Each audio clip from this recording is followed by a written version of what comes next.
A bit like how do we heal? And I was thinking about this recently. There's a sort of science stroke process to it. And the process seems to be that the consciousness, let's call it our choices awareness, has to be big enough.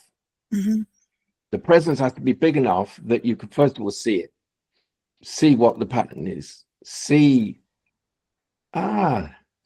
that's not just how life is. That's my personality. That's the personality. Yeah. So first of all, you've got to be able to see it.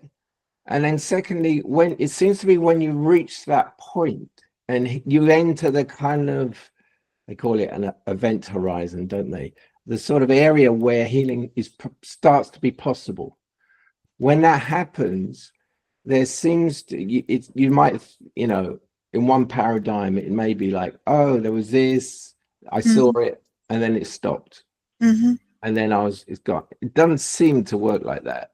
It seems to work like you see it, because you've seen it, something is dislodged. It's almost like the pattern gets dislodged, and then it has to replay.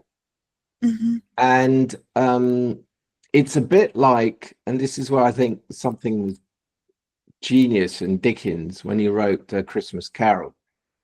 You remember that Scrooge is taken to Christmas past, and he observes himself as he has lived in the past with this kind of mean personality. But it's a bit like the one who's watching is outside of that. So it's a bit like a symbol for choices awareness. It's a beautiful story, a beautiful symbol. And I think it's a bit like, it seems to me a bit like that. There's this place you get to where it replays, but you're not in the center of it anymore, but it still replays, so you still experience it. And it can be quite difficult because you're not identified with it anymore, and yet it's a bit like living someone else's life that's not appropriate anymore, but still there it is, and you're suffering the physicality of it and the psychology of it, but there's some bit that isn't. Anyway, that seems to be, in my experience, a part of what the healing is. For me, this sort of stuff is the nitty-gritty of how it works. It's not all spiritual highs and bliss and you're suddenly out. It's like, this is the kind of, how does healing actually happen? And it's not all pleasant and easy. And it's this confrontation with yourself, with how you've lived. And who wants to do that? I often think, like, I know who's going to wake up. Who wants to do this?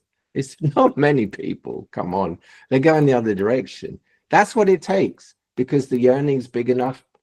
You've got no choice. Of course, you're going to do it. But yeah, that seems to be how it works.